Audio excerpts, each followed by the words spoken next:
Asia महाद्वीप में अपने कहा था 6 पार्ट है, जिसमें चाइना है, मंगोलिया है, ये कोरिया है, ये जापान है।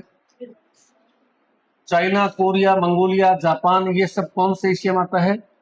ईस्ट एशिया में। रस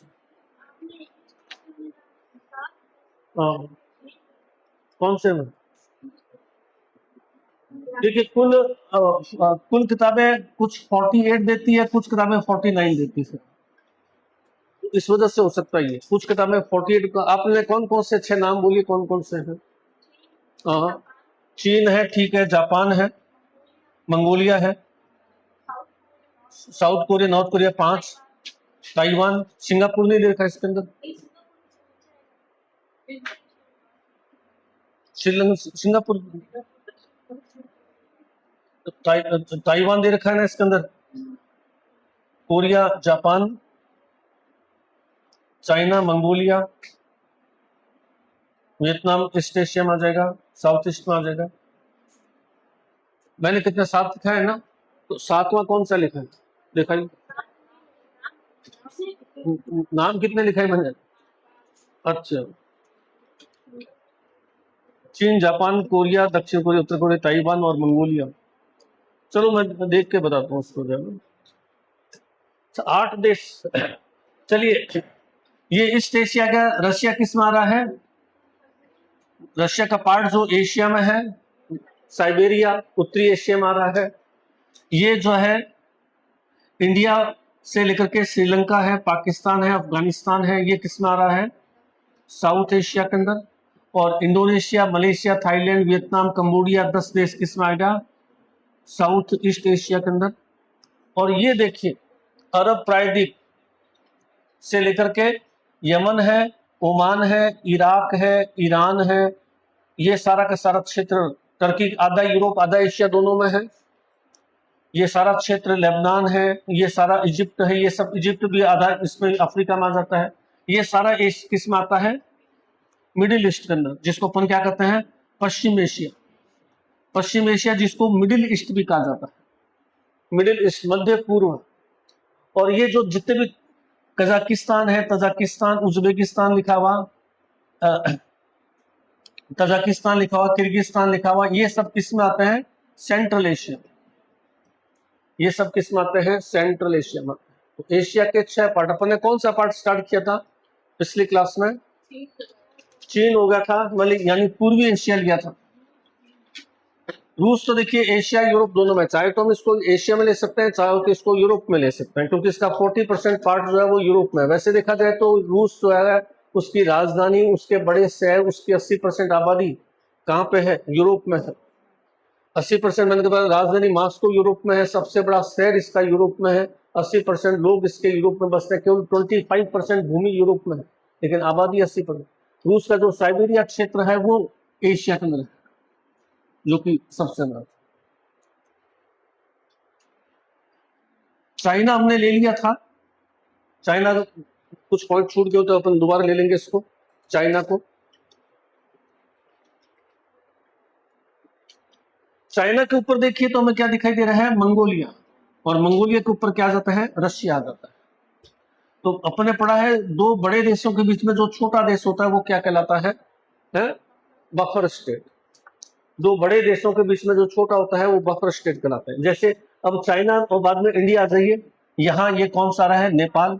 ये क्या है? बफर स्टेट है। इंडिया चाइना के बीच में, चाइना और रशिया के बीच में जो है वो मंगोलिया बफर स्टेट है।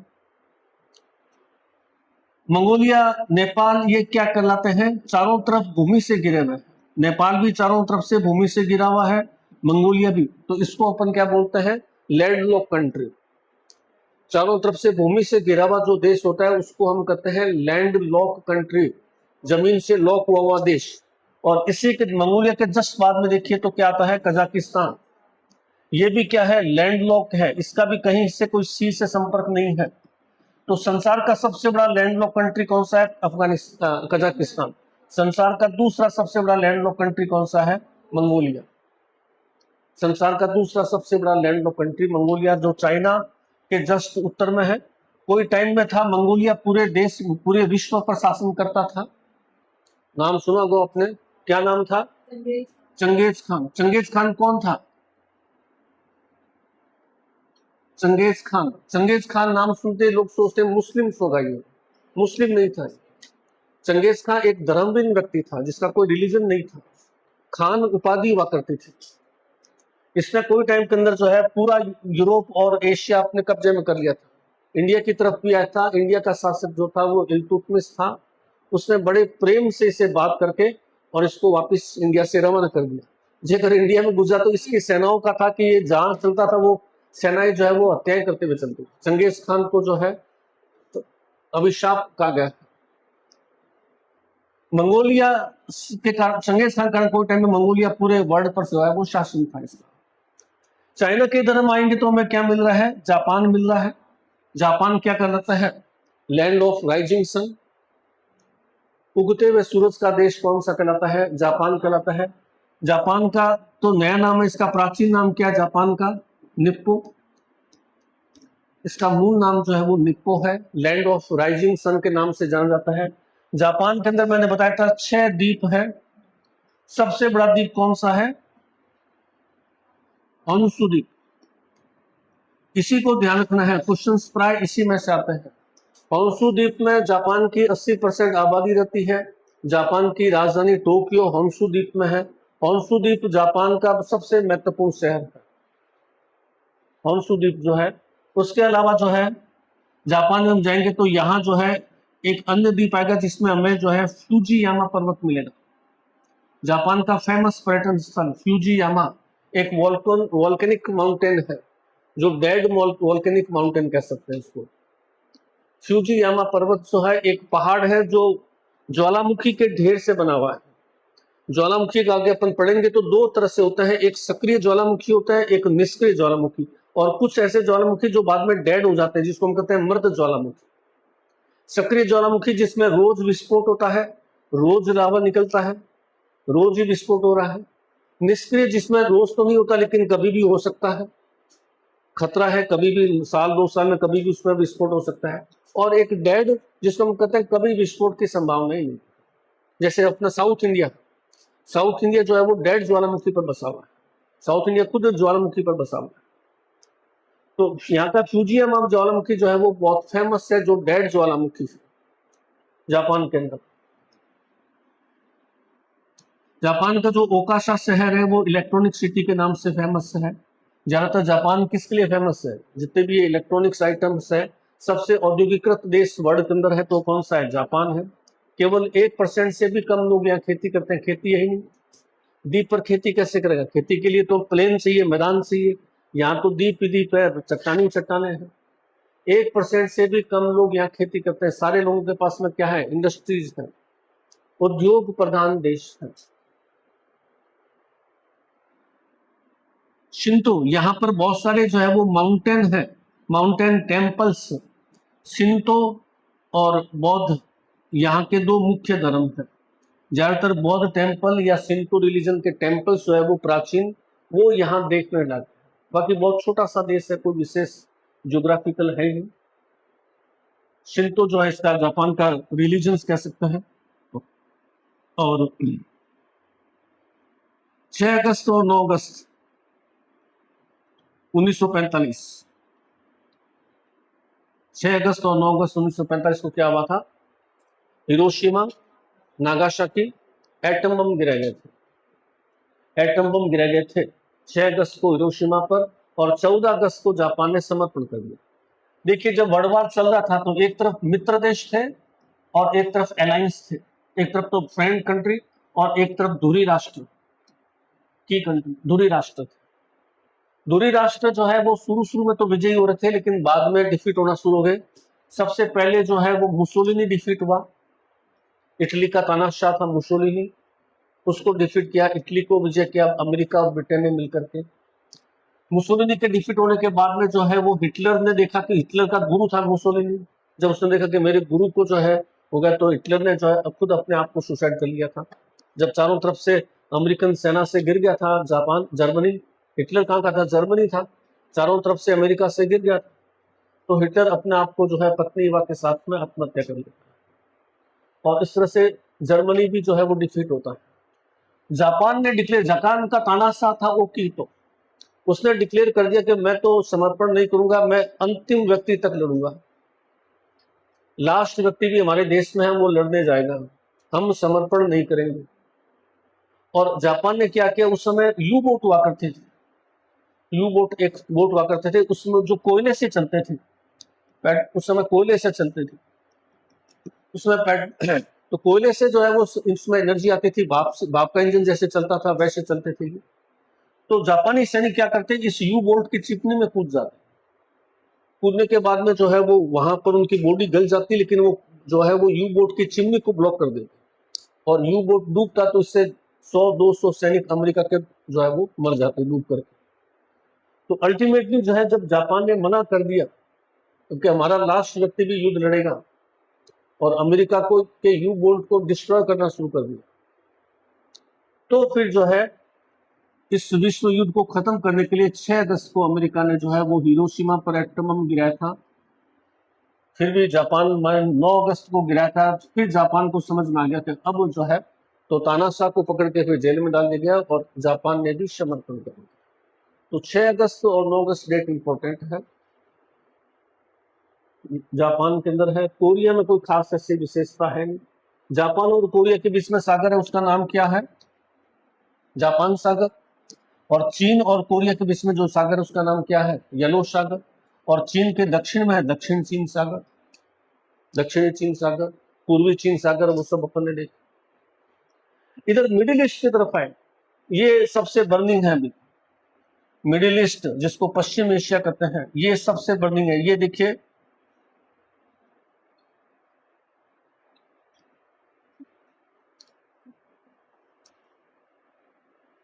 अरब प्रायद्वीप, ये अरब प्रायद्वीप 8 देश, अरब प्रायद्वीप, सऊदी अरब मैन कंट्रीज के अंदर विश्व का सबसे बड़ा प्रायद्वीप अरब प्रायद्वीप। यहाँ 18 कंट्री है। अरब प्रायद्वीप विश्व का सबसे बड़ा प्रायद्वीप है। यहाँ पर जॉर्डन है, Saudi Arabia, UAE, United Arab अमीरात, साथ में क्या है, यमन है, ओमान है, सीरिया, इराक, ये भी इधर की तरफ आ जाएंगे। अरब प्रायद्वीप विश्व का सबसे बड़ा प्रायद्वीप सऊदी अरब। और इसी सऊदी अरब के बाद में देखिए यहां से आपको मैप पर दिखाई देगा एक छोटा सा कंट्री, भूमध्य सागर कहाँ गया इसके अंदर, ग्रीस, लेबनान और France, Spain, Libya, Lebanon, Syria, ये यहां पर है पीला सा, इजराइल, सऊदी अरब है, यहाँ एक पीला छोटा सा कंट्री मिलेगा हमें, इजराइल है। इजिप्ट के ऊपर लिखा हुआ, कहाँ लिखा हुआ, इसमें तो लिखा हुआ, इसमें तो लेबनान लिखा हुआ है, साइप्रस है, टर्की है, सीरिया है, लेबनान के जस्ट नीचे ये सरपेन आ गए, इसमें नहीं लिखा हुआ। हाँ ये रहा इजराइल। सऊदी अरब 2 राजधानियां हैं, सऊदी 2 मुख्य शहर हैं सऊदी अरब के अंदर, मक्का और मदीना। मक्का में मोहम्मद साहब का जन्म होता है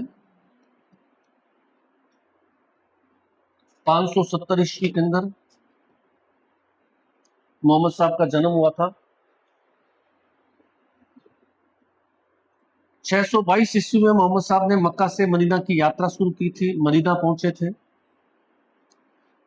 मदीना में मोहम्मद साहब की मजार है।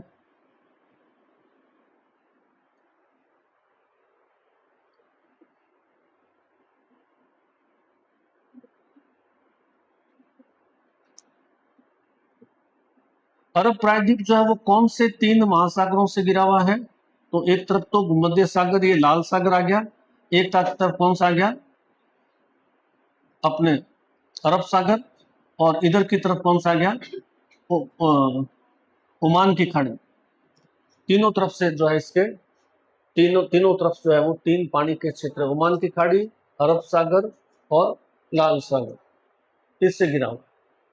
सऊदी अरब पेट्रोलियम भंडारों के लिए चर्चित है, वर्ल्ड में सर्वाधिक पेट्रोलियम उत्पादन। अब देखिए यहां आता है सऊदी अरब वर्सेस इजराइल। 14 मई 1948, इससे पहले इस देश का कोई अस्तित्व नहीं था, इजराइल नाम से कोई देश नहीं था। 14 मई 1948 को इस देश का गठन किया गया, और इस देश का गठन किस के लिए किया गया? ये गठन जो है वो फिलिस्तीन देश के जो है वो 2 टुकड़े किए गए, और फिलिस्तीन देश के 2 टुकड़े करने के बाद में एक नया देश जो है वो इजराइल का गठन किया। फिलिस्तीन देश के 2 टुकड़े। इजराइल के अंदर एक शहर है जो इस पूरे मध्य एशिया में सबसे बड़ा तनाव का कारण है, उसका नाम क्या है? यरूशलेम। यरूशलेम जो है वो संसार के पवित्र शहर कहलाता है, जहां पर यहूदी, ईसाई और इस्लाम तीनों के जो है चर्चित पर्यटन स्थल है, चर्चित धार्मिक स्थान। यहूदियों की बात करें तो यहूदी प्रवर्तक मूसा कहाँ के थे? यरूशलेम के थे। सुलेमान जो यहूदियों का सबसे बड़ा धार्मिक गुरु हुआ, सुलेमान का महल कहाँ है? यरूशलेम में है। तो यहूदी कहते हैं यरूशलेम हमारा है। ईसाइयों के प्रवर्तक ईसा मसीह का जन्म कहाँ होता है? यरूशलेम में। तो ईसाई कहते हैं यरूशलेम हमारा है।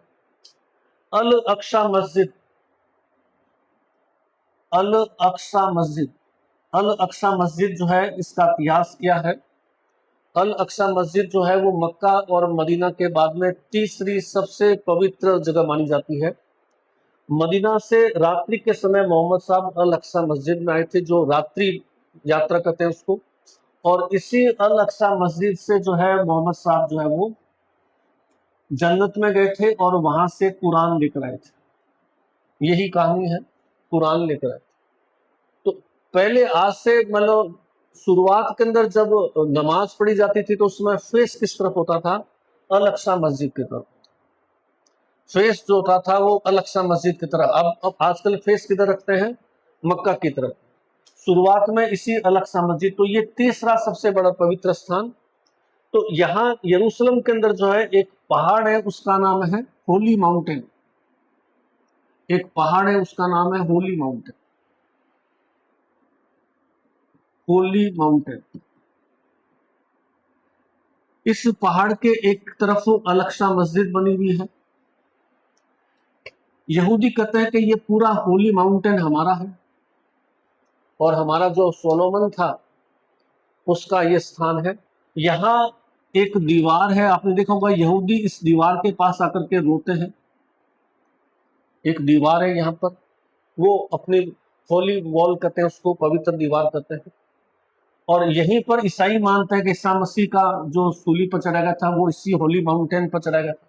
तो ये होली माउंटेन जो है वो मेन कारण है। अब यहूदी कहते हैं कि जब तक अल अक्सा मस्जिद हमारे कब्जे में नहीं आएगी तब तक हमें सैल्वेशन, मोक्ष नहीं मिलेगा। मुस्लिम कहते हैं ये हमारा सबसे पवित्र स्थान है, हमारा कुरान का अवतरण ये हुआ, ये हमारे लिए सबसे पवित्र जगह है। और ईसाई कहते हैं कि ये ईसा मसीह को सूली पर चढ़ाएगा, ये भी पवित्र। तो इस शहर, ये शहर किस में है? यरूशलेम। यही एक कारण है। अब झगड़े का जड़ जो है विश्व में वो इसी से हुआ, यही से शुरू। तो इजराइल देश का गठन क्यों हुआ? क्योंकि शुरू में आज से 2000 साल पहले, 1500 साल पहले यहूदी यहाँ पर भी बसते थे यरूशलेम के अंदर, जब इनका सोलोमन का महल है। यहूदी डिफीट हुए तो यहूदी जो है विश्व के अलग अलग देशों में चले गए। कोई यहूदी रशिया चले गए, कोई अमेरिका चले गए, कोई इंडिया में भी बहुत सारे आए थे, और जगह देशों में जाके शरण ले गए।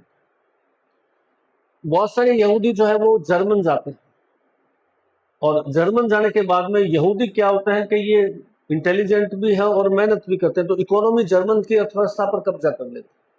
जर्मन का तानाशाह हिटलर वो यहूदियों से नफरत करने लग जाता है। और देखिए आप मतलब एक किसी चीज से अपन सीख भी ले सकते हैं कि इनकी आबादी 1,10,00,000 के आसपास थी, जिसमें 60 लाख आबादी यानी कि 60% आबादी इसकी जो है वो हिटलर ने मार दी। 60 लाख यहूदियों को हिटलर ने गैस चैम्बरों में डाल करके अन्य तरीकों से लगभग मांग। अब क्या हुआ, यहूदियों को लगा कि हमारा देश नहीं है, इसलिए जो है हमें अलग अलग देशों में अलग अलग जगह जो है वो डिफीट होना पड़ रहा है। तो यहूदियों ने सेकेंड वर्ल्ड वॉर के दौरान अमेरिका और ब्रिटेन से कहा कि आपको जितना धन चाहिए उतना धन हम आपको देंगे, लेकिन आप हमारे लिए जो है वो एक देश की स्थापना करो। शुरू में इनके लिए देश यहां बनाया जा रहा था, कोई झगड़ा नहीं था, आराम से यहां बैठे रहते। ये भी निर्जित पड़ा था, ब्राजील अर्जेंटीना के आसपास यहूदियों का एक देश बसाया जा रहा था। लेकिन फिर कुछ यहूदी जो लीडर्स थे उन्होंने कहा नहीं, हम तो अपने मूसा वाले स्थान पर जाएंगे जहां हमारा मूसा रहता था, जहां हमारा सोलोमन का महल था, वो वहीं पर हम जाएंगे। तो अमेरिका और ब्रिटेन ने यहूदियों से खूब धन लिया और बदले में प्रॉमिस किया कि वर्ल्ड वार खत्म हो जाए पर हम जीतेंगे और जीतने पर आपके लिए एक देश बना देंगे। तो जीते अमेरिका और ब्रिटेन, और जीतने के बाद में 1945 में वर्ल्ड वार खत्म हुआ था। 1939 से 1945 तक चला था, वर्ल्ड वार खत्म हो गया। वर्ल्ड वार खत्म होने पर यहूदियों ने प्रेशर डाला। तो 1948 में जो है अमेरिका और ब्रिटेन ने क्या किया, फिलिस्तीन के दो टुकड़े कर। अब एक देश है फिलिस्तीन, ये मान लीजिए, इसका पश्चिमी हिस्सा तो मूल फिलिस्तीन रह गया। अब पूर्वी हिस्से में जो फिलिस्तीनी बसे हुए थे उनको कहते तुम घर खाली करो, यहाँ यहूदी आएंगे।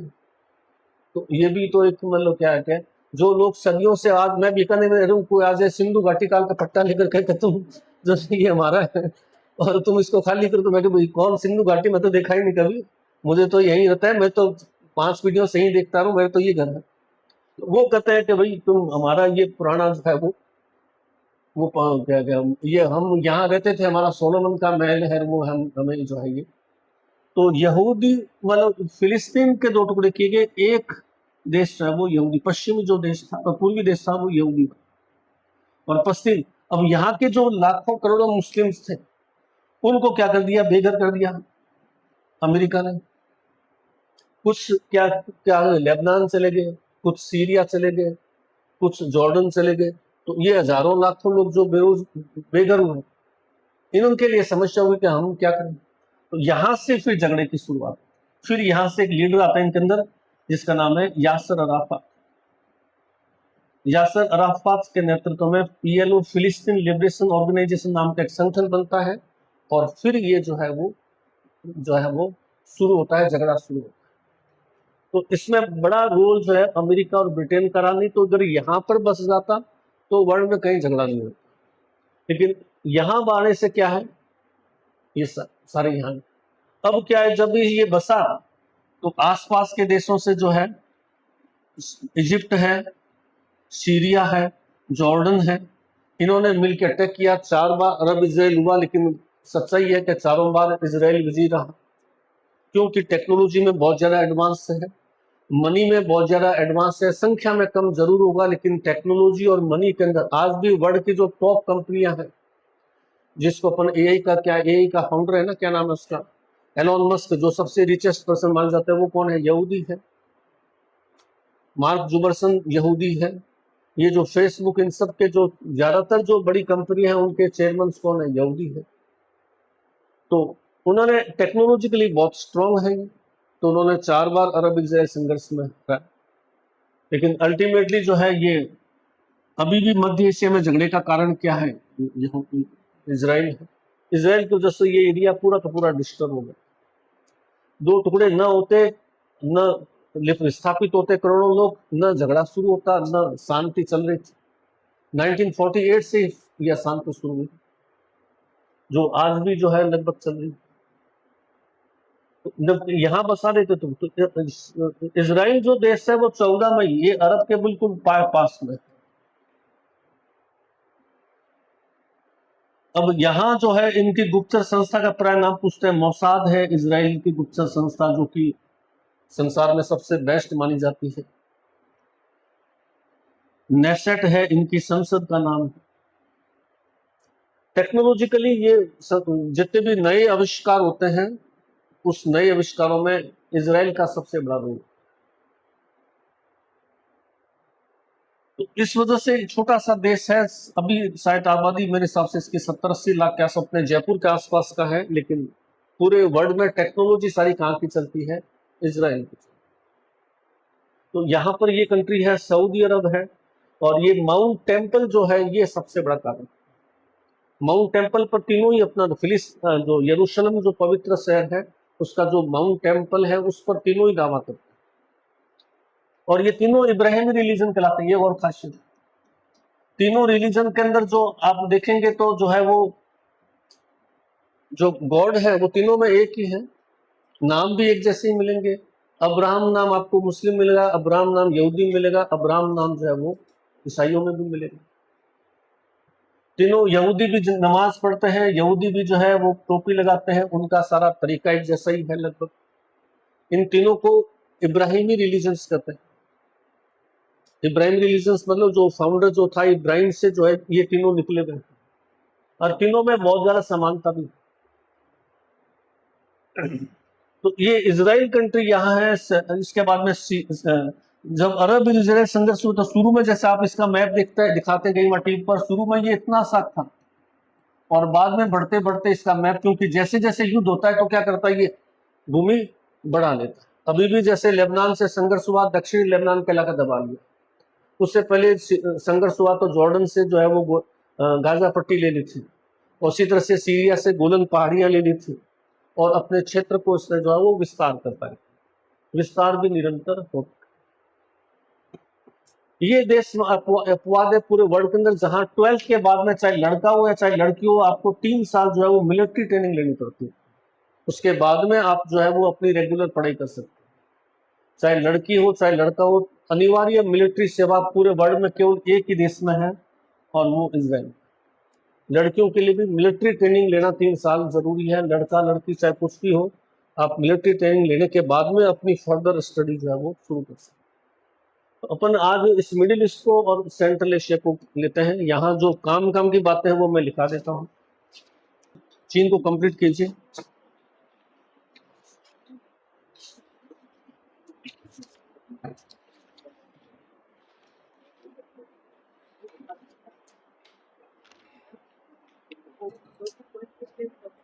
अच्छा अच्छा, हाँ वो मैं उस दूसरी पन्ने में कॉपी में कल जाकर करवाता। आगे लिखिए।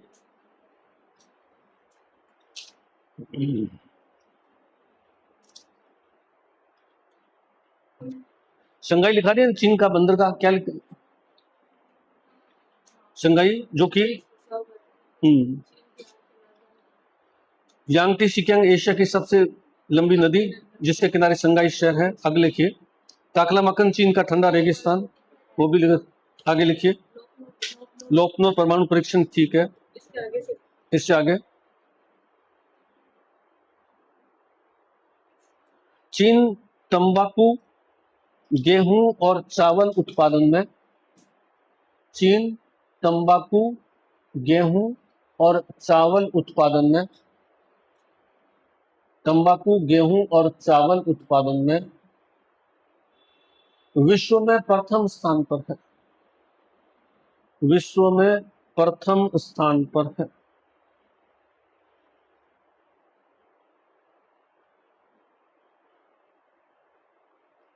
अगला, कागज निर्माण की शुरुआत, कागज निर्माण की शुरुआत, कौमा, रेशम पालन की शुरुआत, रेशम कीट पालन, कागज निर्माण की शुरुआत, कौमा, रेशम कीट पालन की शुरुआत, और प्रतियोगी परीक्षाओं की शुरुआत, प्रतियोगी परीक्षाएं, कंपटीशन एग्जामिनेशन, प्रतियोगी परीक्षाओं की शुरुआत चीन देश से हुई थी। चीन देश से हुई थी।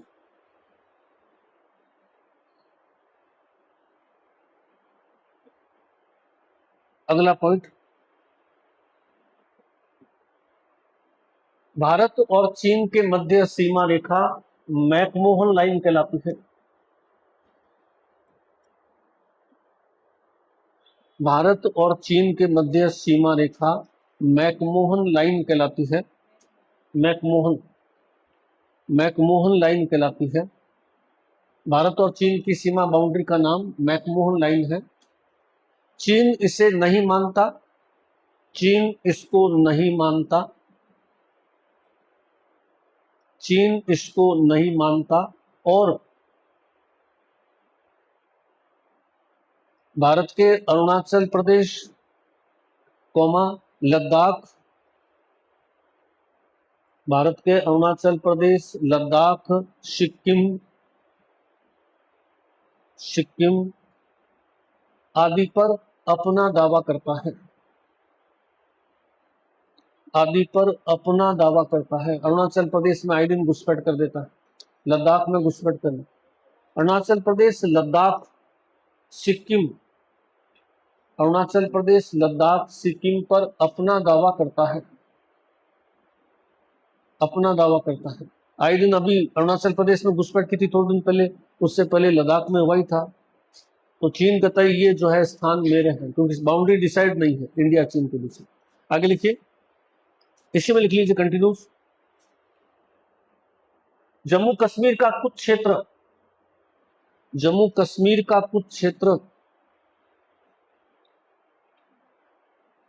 पाकिस्तान ने चीन को सौंप दिया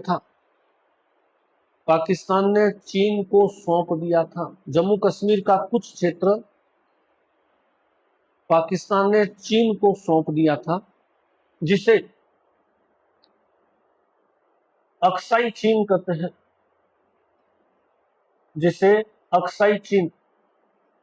मैप देखेंगे आप, अक्साई चीन मिलेगा इंडिया के अंदर, इधर राइट की तरफ, अक्साई चीन कहते हैं। अगला, कन्फ्यूशियस धर्म और ताओ धर्म चीन के प्राचीन रिलीजन है। कन्फ्यूशियसवाद, जैसे अपने बौद्धिज्म था उस समय चाइना में कन्फ्यूशियस चल रहा था, कन्फ्यूशियसवाद। मैं दोबारा लिख देता हूं,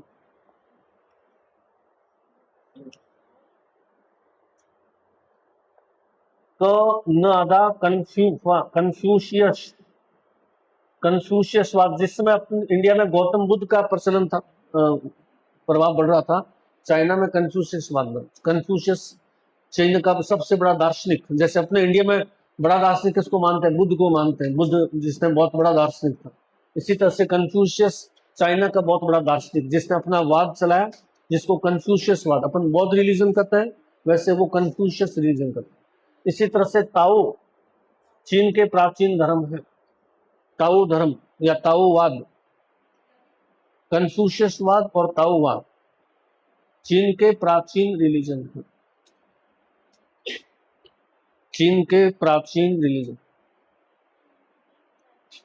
प्राचीन धर्म है चीन।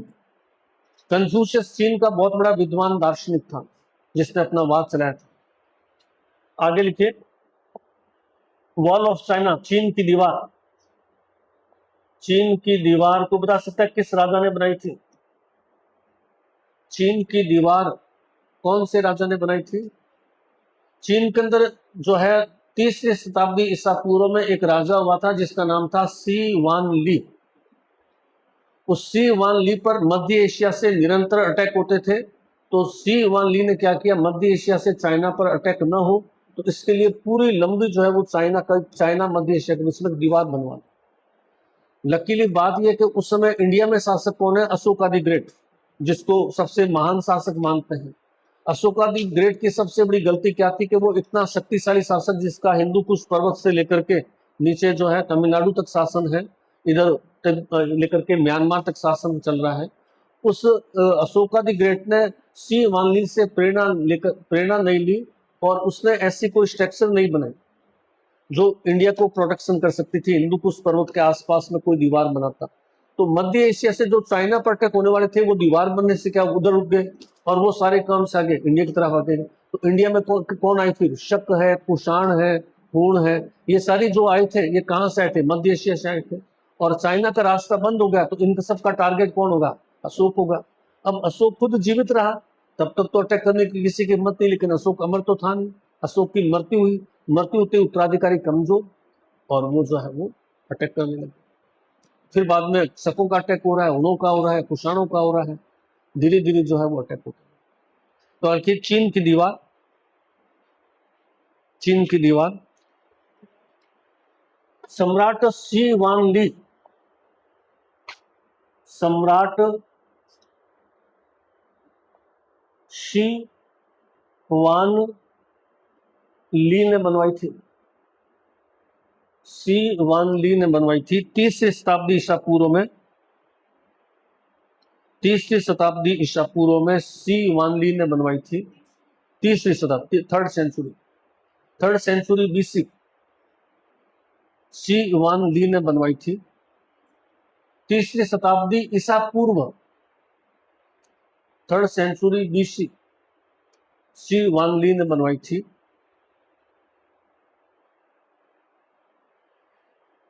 इस समय भारत का सम्राट अशोक था।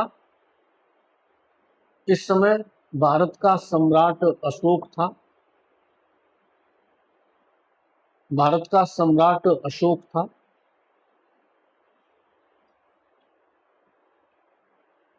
इस दीवार को चंद्रमा से देखी जा सकती है। इस दीवार को चंद्रमा से देख सकते हैं।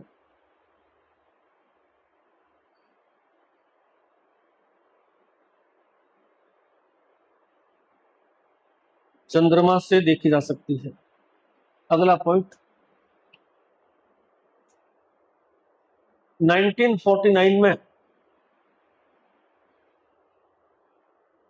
माओ के नेतृत्व में चीन में साम्यवादी क्रांति हुई थी। माओ के नेतृत्व में 1949 में माओ के नेतृत्व में चीन में साम्यवादी क्रांति हुई। चीन में साम्यवादी क्रांति हुई। साम्यवादी क्रांति हुई। 1954 में भारत और चीन के मध्य पंचशील समझौता हुआ था। 1954 में भारत और चीन के मध्य पंचशील समझौता हुआ था। भारत और चीन के मध्य पंचशील समझौता हुआ था।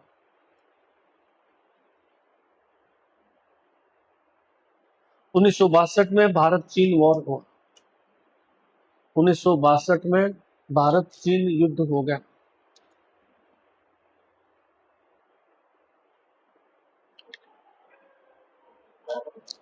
मंगोलिया, मंगोलिया चीन और रूस के मध्य बफर स्टेट है। मंगोलिया चीन और रूस के मध्य बफर स्टेट है। बफर स्टेट है।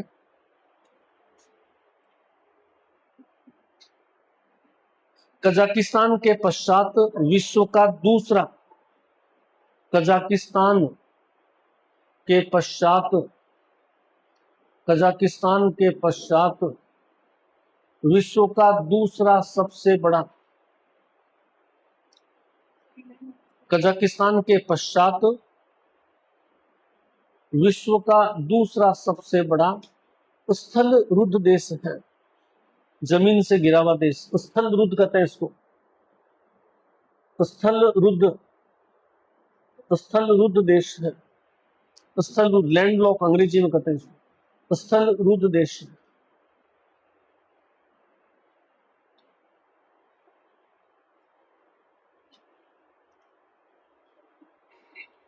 गोबी मंगोलिया का चर्चित ठंडा रेगिस्तान है। गोबी डेजर्ट्स जो चीन में थोड़ा सा है, ज्यादातर मंगोलिया में है। गोबी रेगिस्तान, गोबी, गोबी रेगिस्तान चीन का, मंगोलिया का चर्चित, गोबी मंगोलिया का चर्चित ठंडा रेगिस्तान है।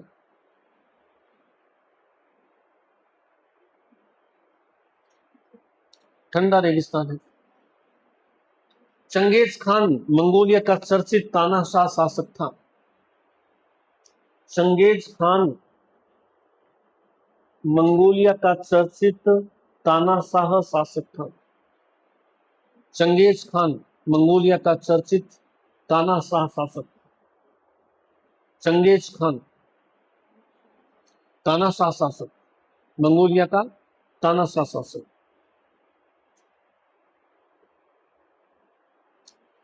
राजधानी उलान बातर, चलो इसको टाइप देते हैं। राजधानी उलान बातार, उलान बातार, उलान बातार। मुद्रा टुगरित, मुद्रा टुगरित। हाँ, ये मुद्रा क्यों लिखा हूं, क्योंकि मंगोलिया ने भारत में कॉन्ट्रैक्ट हुआ है कि वो भारतीय करेंसी रुपये में व्यापार कर लेगा, तो इसलिए इसकी मुद्रा पूछी जा रही। मुद्रा टुगरित, टुगरित।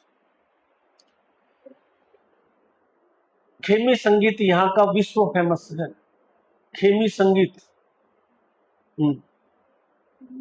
खेमी संगीत मंगोलिया का विश्व प्रसिद्ध संगीत है, खेमी संगीत।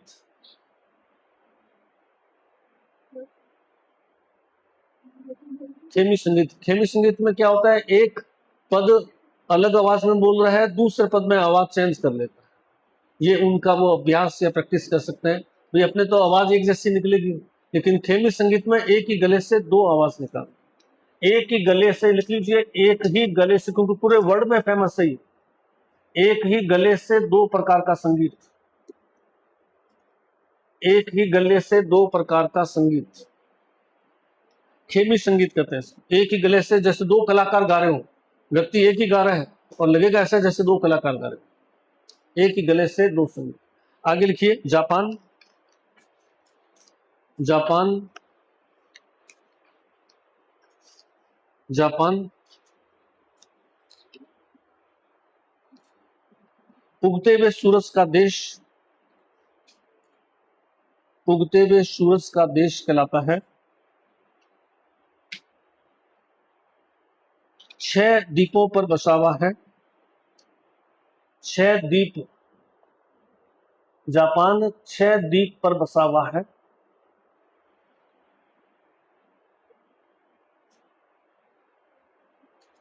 छह द्वीपों पर बसा हुआ है। मूल नाम, जापान का वास्तविक नाम, मूल नाम निप्पो, मूल नाम निप्पो था,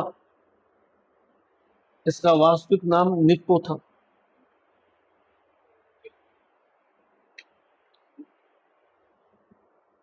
होन्शु द्वीप,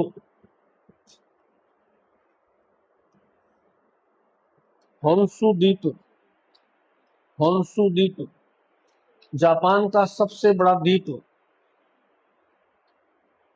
होन्शु द्वीप जापान का सबसे बड़ा द्वीप। यहाँ 80% आबादी निवास करती है, यहाँ 80% आबादी निवास करती है। राजधानी टोक्यो भी यहाँ है, राजधानी टोक्यो भी यहाँ है, टोक्यो भी यहाँ है। अगला पॉइंट, संसार में सर्वाधिक भूकंप व ज्वालामुखी जापान में आते हैं।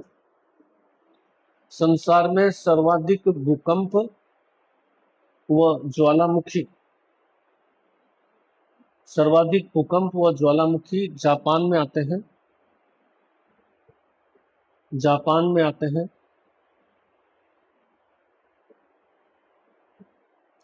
जापान का फ्यूजीयामा पर्वत, जापान का फ्यूजीयामा,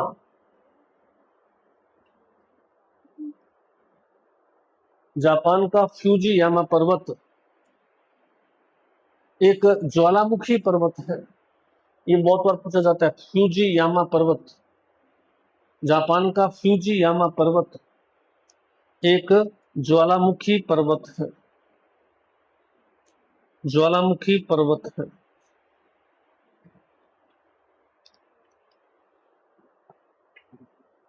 क्योटो शहर, क्योटो, क्योटो शहर जापान का, क्योटो शहर अपने पर्यावरण में पड़ा है, क्यों फेमस है, क्योटो शहर क्यों फेमस है। 1997 में विश्व की प्रसिद्ध पर्यावरण संधि क्योटो संधि, जिसके द्वारा जो है पॉल्यूशन पर, CO2 गैस के उत्सर्जन पर रोक लगाई गई थी, क्योटो शहर में 1997 में अंतर्राष्ट्रीय पर्यावरण संधि हुई थी। क्योटो शहर 1997 अंतर्राष्ट्रीय पर्यावरण संधि हुई थी। अंतर्राष्ट्रीय पर्यावरण संधि हुई थी।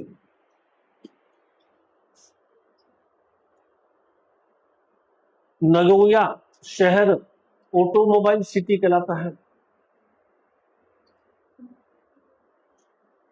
ये जो होंडा आती है गाड़ियां, कारें, हीरो होंडा, जो होंडा है, ये कहाँ की है? जापान की है। नगोया ऑटोमोबाइल सिटी, यहाँ पर जापान की कार बनाने के, मोटरसाइकिल बनाने के कारखाने हैं। ओटा नगोया ऑटोमोबाइल सिटी कहलाता है। ऑटोमोबाइल सिटी कहलाता है।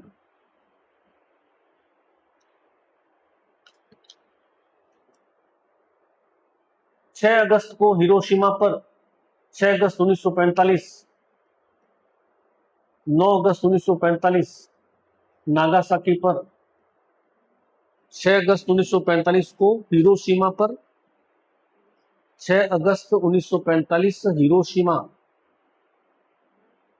हिरोशिमा पर, 9 अगस्त 1945 नागासाकी पर, नागासाकी पर 9 अगस्त 1945, 2 दिन बाद नागासाकी पर परमाणु बम गिराए गए थे। परमाणु बम गिराए गए थे। परमाणु बम गिराए गए थे। बाद में अमेरिका द्वारा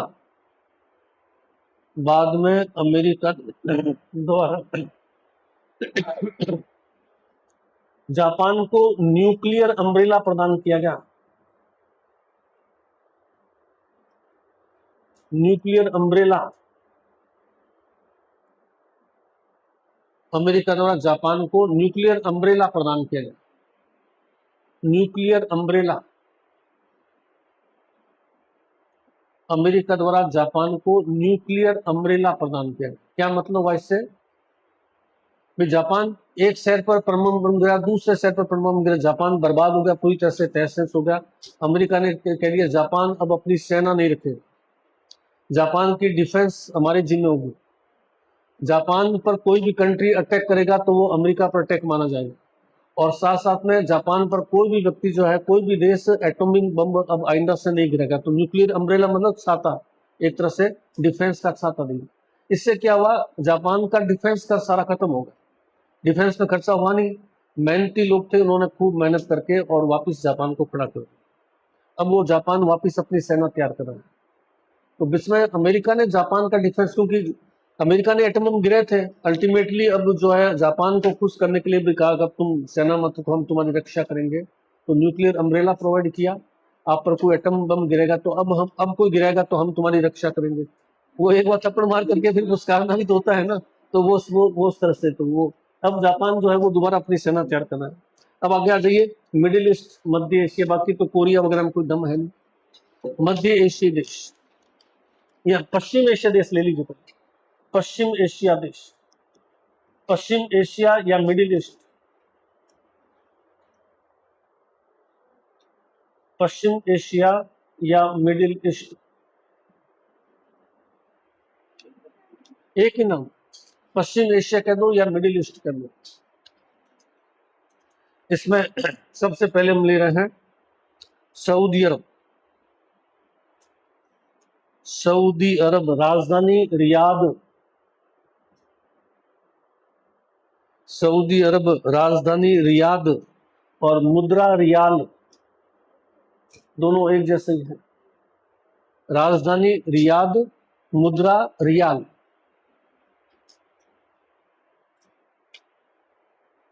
इसमें लिखिए,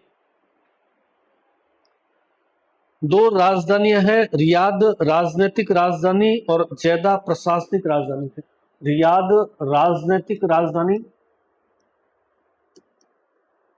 राजनीतिक राजधानी और जैदा प्रशासनिक राजधानी है। जैदा प्रशासनिक राजधानी है। जैदा प्रशासनिक राजधानी है।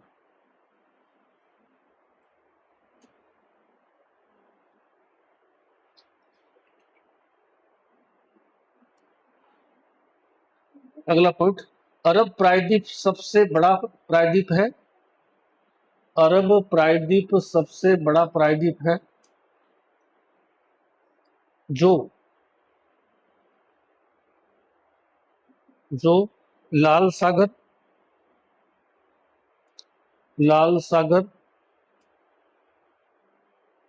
अरब सागर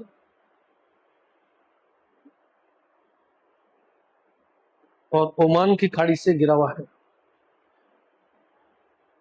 लाल सागर, अरब सागर व ओमान की खाड़ी से घिरा हुआ है।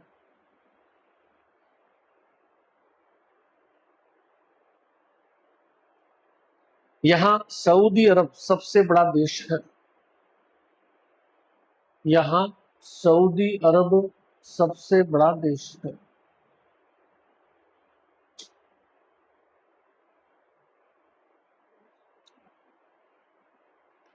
दो चर्चित रेगिस्तान है। ये रेगिस्तान इनके बहुत फेमस है। दो चर्चित रेगिस्तान, दो चर्चित रेगिस्तान है। पहला रब अल खाली,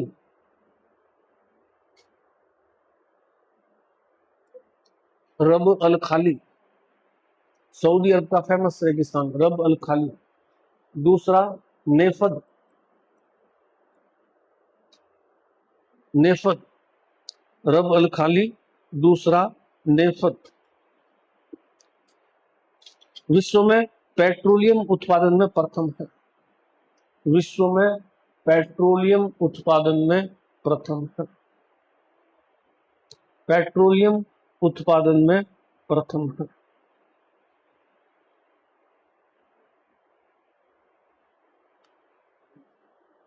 प्रमुख शहर मक्का, प्रमुख शहर मक्का। 570 ईस्वी में मोहम्मद साहब का जन्म हुआ। 570 ईस्वी में मोहम्मद साहब का जन्म हुआ।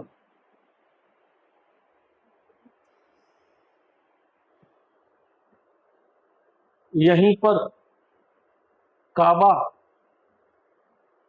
काबा है। यहीं पर काबा शरीफ, काबा शरीफ है। यहीं पर काबा शरीफ है जिसके पास, यहीं पर काबा शरीफ है जिसके पास जमजम कुआं है। पानी इसका बहुत पवित्र माना जाता है, जमजम कुआं। काबा शरीफ है, काबा शरीफ के पास जमजम कुआं है।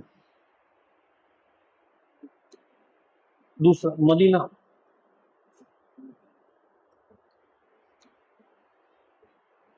यहाँ मोहम्मद साहब की मजार बनी हुई है।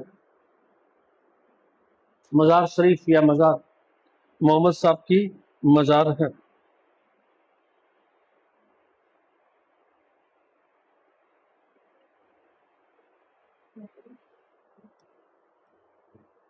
पेट्रोलियम भंडारों के लिए चर्चित है। सऊदी अरब में पेट्रोलियम सब साल में सबसे ज्यादा जो है पेट्रोलियम भंडारों के लिए चर्चित है। संयुक्त अरब अमीरात, संयुक्त अरब अमीरात यूएई, यूएई, संयुक्त अरब अमीरात, संयुक्त अरब अमीरात, यूनाइटेड स्टेट, यूनाइटेड अरब अमीरात।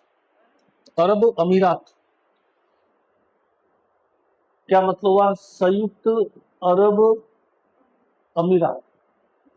अरब कंट्री में जो अपने यहाँ जो राजा या नवाब कहते थे, वहां अमीर कहा जाता था राजा को। तो 7 जो बड़े बड़े राजा थे, इन्होंने कहा हम आपस में सातों बटे हुए हैं, एक दूसरे पर अटैक कर रहे हैं, हम सातों मिलकर के एक हो जाते हैं। और इनमें एक जो था शासक, जो शासक वो बहुत ज्यादा बुद्धिमान था। उसको ये पता था कि हमारे पास पेट्रोल है, अभी तो हमारे पास पैसा खूब था, पैसा आ भी रहा है, लेकिन हम पैसे का वैल्यू नहीं समझ रहे हैं और न हमने कोई तरक्की की है। और हमारे पास पेट्रोल जो है ये 10-20 साल 50 साल रहेगा, आने वाली हमारी नस्लें सेम वैसी हो जाएगी जो पेट्रोल मिलने से पहले थी। पेट्रोल तो बहुत अभी रिसेंटली मिला, 1930 के आसपास मिला, उससे पहले तो यहाँ कुछ भी नहीं था, लोगों की लाइफ बहुत टफ थी, वापिस वही कंडीशन आई। तो इन 7 अमीरातों में से एक अमीरात बहुत इंटेलिजेंट था, उसने इन 7 को एक किया, और एक करने के बाद में जो है उसने अपनी अर्थव्यवस्था को किसकी तरफ मोड़ा? व्यापार की तरफ मोड़ा, पर्यटन की तरफ मोड़ा। और आपको देख लीजिए, दुबई क्या है? विश्व की सबसे बड़ी पर्यटन राजधानी। अब जो है उस संयुक्त अरब अमीरात जो है वो पेट्रोल पर निर्भर नहीं है, इसके इकोनॉमी में 10% रोल पेट्रोल का है, 90% तो क्या है? इकोनॉमी पर, पर्यटन का है। दूसरा, दुबई क्या है? इंटरनेशनल सिटी है, पूरे वर्ल्ड से लोग आके रहते हैं यहाँ पर। सारे देशों के अंदर लगभग 90 से अधिक देशों ने यहाँ इन्वेस्टमेंट कर रखा है। और इन शेख जो अरब अमीर है, अब इनकी इकोनॉमी क्या है? अपने आप ही टैक्स से सही इनकम हो रही है। तो इन 7 में एक बहुत इंटेलिजेंट था जिसने जो है 7 को एक कर दिया और पेट्रोल की निर्भरता 10% कर दी। बाकी क्या है? दूसरे कंट्री तो पेट्रोल निकाल कर बेच रहे हैं, वो तो एक खत्म हो जाएगा लिमिटेड 50 साल 60 साल, उसके बाद में क्या करें? इसने शायद दुबई को सारा का सारा टेक्नोलॉजी का हब, दुबई को पर्यटन का हब, व्यापार का केंद्र ये बना दिया। तो आगे लिखिए, राजधानी। राजधानी इसमें पहला लिख लीजिए, 2 सितंबर 1971 को, 2 सितंबर 1971 को यूएई का गठन हुआ था। 2 सितंबर 1971 को 7 अमीरों ने मिलकर यूएई का गठन किया। 2 सितंबर 1971, 2 सितंबर 1971, 7 अमीर, अपन राजा बोलते हैं, यहाँ अमीर बोला जाता है, 7 अमीरों ने मिलकर गठन किया था। 7 अमीरों ने मिलकर गठन किया।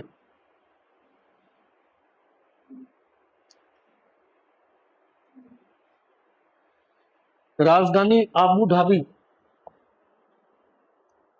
राजधानी आबू धाबी।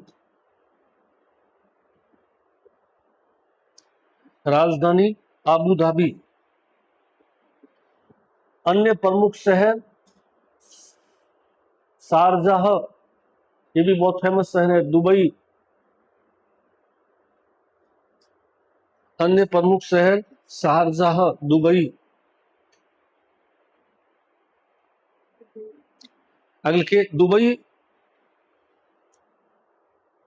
होटल उद्योग, रियल एस्टेट, दुबई की बात करें, दुबई होटल उद्योग, रियल एस्टेट, पर्यटन, रियल एस्टेट, पर्यटन और इलेक्ट्रॉनिक्स व्यापार का विश्व का सबसे बड़ा केंद्र है। वह इलेक्ट्रॉनिक्स व्यापार, इलेक्ट्रॉनिक्स व्यापार का विश्व का सबसे बड़ा केंद्र है। होटल है, रियल एस्टेट मतलब बिल्डिंग्स वगैरह, इलेक्ट्रॉनिक्स मतलब जितने भी आइटम्स आते हैं वो है। विश्व पर्यटन विश्व व्यापार का सबसे बड़ा केंद्र है, केंद्र है। आपने इसका नाम सुना होगा, बुर्ज खलीफा। क्या चीज है? बिल्डिंग है, बुर्ज खलीफा। इसके खजूर के आकृति की बिल्डिंग्स है, बुर्ज खलीफा। बुर्ज खलीफा दुबई की चर्चित बिल्डिंग है, दुबई की चर्चित बिल्डिंग का नाम है बुर्ज खलीफा। दुबई की चर्चित बिल्डिंग का नाम है। अब यह तेल नाम मात्र का उत्पादन करता है, तेल नाम मात्र का उत्पादन करता है। अब यह तेल नाम मात्र का उत्पादन करता है, तेल के भंडार इसने अपने स्टोर कर रही है।